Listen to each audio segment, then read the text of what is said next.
Hello everyone and welcome back to my YouTube channel. I'm Sam Williams. If you haven't seen me before, make sure to drop a subscribe or like the video, that would be amazing.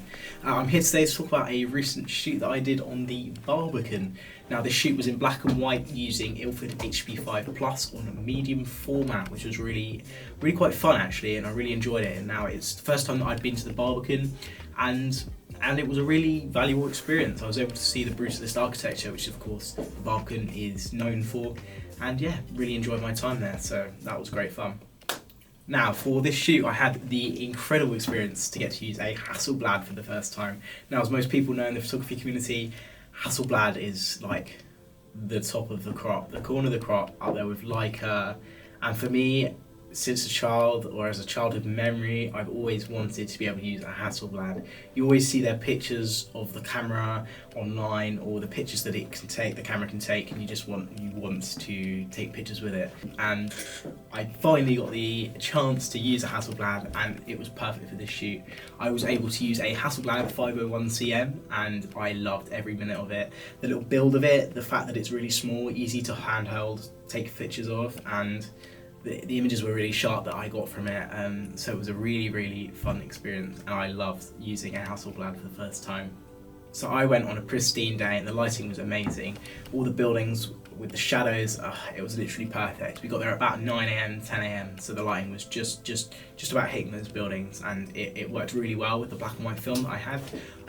Yeah, I really enjoyed myself on that day. So I've only really been doing film a couple of months, since about September last year, 2024. But I've really grown to love it, and I've been able to self-develop my film at university, as well as scan in my own film that is black and white and colour.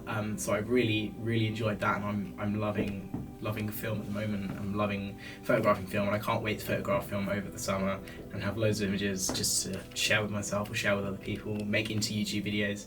So yeah, it's gonna be a really fun time for me. Yeah, 100%. So here are some of my images. I've been able to also turn these images to black and white prints using the silent darkroom at my university, which has been really fun. First time that I've been able to use the enlarger in the darkroom to be able to project my negatives into the light sensitive paper, and then develop that into prints, which then I can give to people, sell to people, or even put in my own bedroom, which I have done, you know, kind of to be proud of what I've produced. But yeah, no, I've really enjoyed being able to do that, and it's been really exciting, so I've loved it. So the first image that we can see, which is one of my favourites, is of this kind of half semicircle part of the Barbican. We can see like all the flats in the background. In the black and white, it kind of feels very 70s, like the brutalist architecture. It kind of, you wouldn't be able to tell if this photo was taken in 2025 or taken in 1976, for example, which is the kind of feel that you really want from film, which is kind of the point of what I'm trying to make with my film photographs. Like, this looks like it was taken in a different era when it's not. I really like the way that the light hits the buildings at the top, on the top of the semicircle, and it kind of goes the whole way around the semicircle. We can see the shadows from the window shields, which we can see, which kind of bounces really nice against the black and white. And then it's just perfect. There's no people in it. We can also see the others on the top right side. We can see the building kind of stood behind of the Barbican as well. We can kind of see the brutalist architecture through that. So yeah, it's really cool.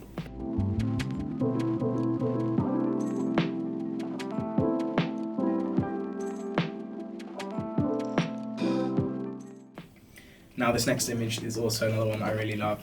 This one definitely you wouldn't be able to tell if I'd taken it yesterday or taken it again in 1960 or 70s. It's got a really eerie feel to it. Kind of, you're underneath this building. It's kind of dark, it's kind of grungy. You can kind of see the grain on the film, which really adds to the feel of the 1970s, of kind of when the brutalist architecture is, which is really exciting.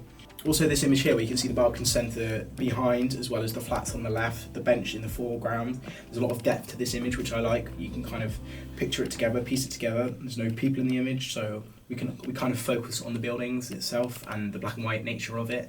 It really stands out to me and to anyone who could possibly look at this image. This image I also really like because of the layering that I've included here. There's a lot of depth. You've got a foreground, a midground, another midground, kind of. In the background you can see the buildings, they kind of layer upon each other. We've got flowers in the foreground. There's a lot going on in this image, which I really love, and the black and white really adds to it. The kind of grain as well, and the kind of feeling of 1970s, and then kind of in the background is more like rural London as such. It kind of really works with one another, and I think this image is really well balanced. This image as well is a tall block of flats in the black and white. We can see the grain, kind of really grungy, really kind of 70s kind of architecture. And then we have the building in the foreground, and the building to the right, which is also kind of foreground, midground, which works well with the layering. This is the best thing about the Barbican. There is a lot of layering that you can have here with your photographs, which is really exciting. And I've really enjoyed it. And kind of the lighting is perfect for the day. We can kind of see the shadows below the building itself, and also kind of the blocks on the left of the buildings from the Barbican. It kind of really works well with these images. Yeah, I love it. Yeah, my friend was also able to get a nice little photo of myself in colour film. It's probably one of the only good photos that came out of this shoot in colour, unfortunately, but you know, it's all about trial and error of film photography, and if at first you don't succeed, you keep on trying. It's quite an expensive hobby as such, but you know, I really enjoyed it. It's really exciting, and I've loved taking photos, and I think the photos that I've produced and shown to you today are pretty cool from my point of view. Some of the best images that I've taken, you know.